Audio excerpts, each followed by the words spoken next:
Hi everyone, and thank you for joining us today. So I am joined by Liam Cook, who's an English teacher at Northampton Academy. Now you may have seen some other videos from Liam about his I-We-You live modelling, live marking, how he can use and embed timers and videos. But this little video is going to be more about why Liam uses OneNote. So Liam, do you want to give us a bit of a walkthrough of your OneNote and just kind of share with us why you find that using OneNote really supports your teaching and learning of English? Sure, thank you. So the big thing for me with OneNote is it allowed me to move away from having lots and lots of files, lots and lots of folders, lots and lots of PowerPoints, lots and lots of documents, and it allowed me to keep everything open and everything searchable and keep things really organized, but in a way that made sense for me. So if I give you a quick example, along my sort of tab along the top, I've got the different OneNotes that I'm currently using. I've also then got anything historical that I've used within the last 3 years. So what I tend to do is I have one that's sort of for me and projects that I'm working on at school. I'll then have one per class. I've got one for my TLR. I've got some old Year 11 content. I've got some other things that I'm working on with the pupil. And I've just got different bits that I use for different things.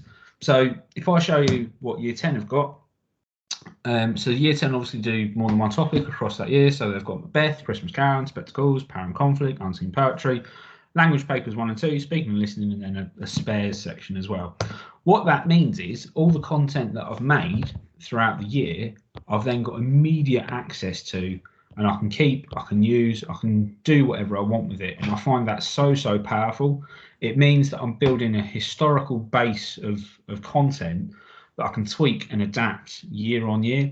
But also what helps me with this as well is it becomes a collaborative space. So what I've set up for the department is that everyone has got access to everything. So instead of this being sort of cooperative lesson planning, we've got collaborative lesson planning where sort of base resources are made by everyone. So all their sort of collective OneNotes.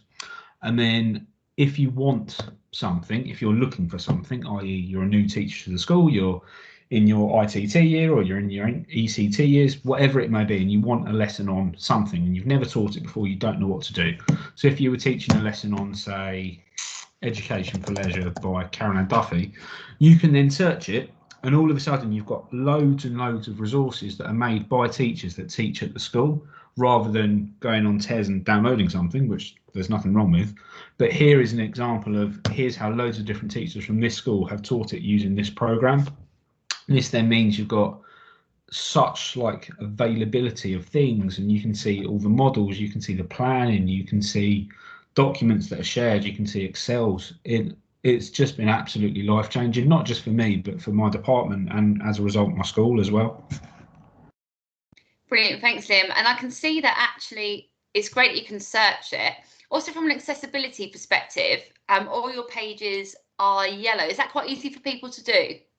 Yeah, I'll show you on screen. So I do that for myself because it helps with sort of eye strain and avoiding getting migraines. But I know that this has multiple purposes, especially if you're thinking about dyslexia screening.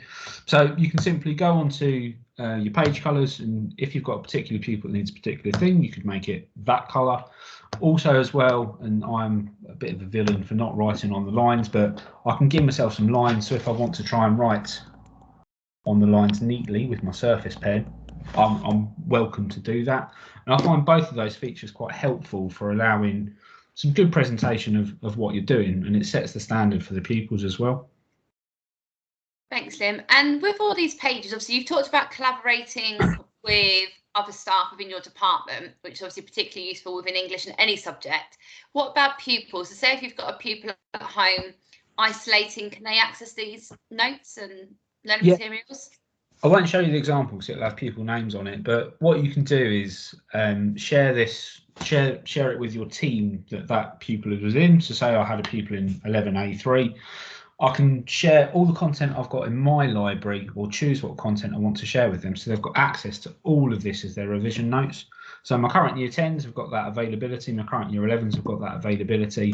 Then each pupil gets their own set of pages and I can decide what I want on those pages. So it might be, I want them to submit their homework on this platform. It then means that I can annotate their responses and give them feedback. What else is quite nice is it allows me, if I don't want to write those handwritten comments, I can use the record audio feature and I can give them my feedback verbally, which gives them that ability to listen to it, to play it back through, to go back and get the sort of tone that I'm kind of saying it in. And I know me and Gemma have spoken about this before, and it allows just that you can hear my voice. So it's not just negative criticism that's written in a green pen, but it's constructive feedback, and you can understand the way in which I mean it, which I think can be really powerful for pupils.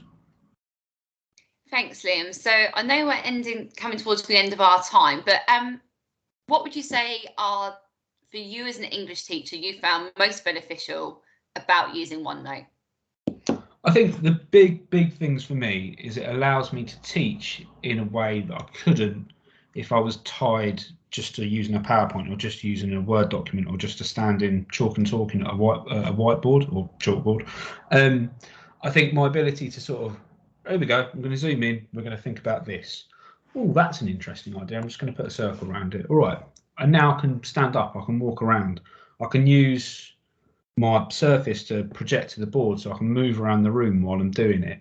And I think that freedom of movement, that I'm not tied to my desk at my laptop and needing to click through slides, or if I want to find something, I can quickly just move over to it. I'm not clicking back through things. It's so powerful for just making everything feel smooth and seamless, and it takes all the worries of what I remember making content and making slides and trying to make things fit on a page, and it allows me to really take away any information that's not important and just concentrate on what I want to teach, rather than worrying about whether my learning objective is along the bottom of the screen and if I've got the spicy, hottest and jalapeno ratings down the side of it, or whatever it was that I used to do on those PowerPoints.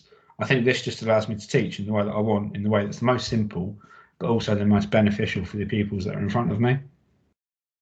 Thanks, Liam. And before we go, have you got any top tips? So say if someone from one of our secondary schools is watching this back and they want to begin to use OneNote or Class Notebook for their English teaching, what would you recommend to them to do? Where should they start? I think the best way of starting is just start small.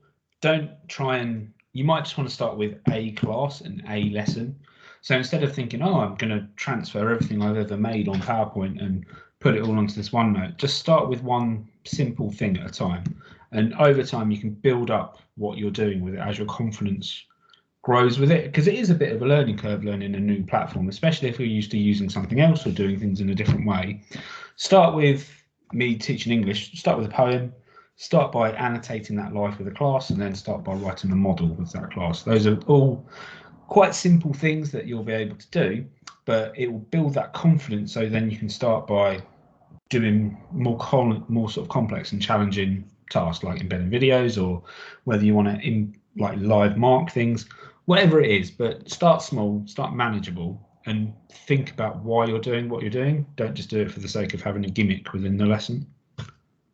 Brilliant. Thank you, Liam.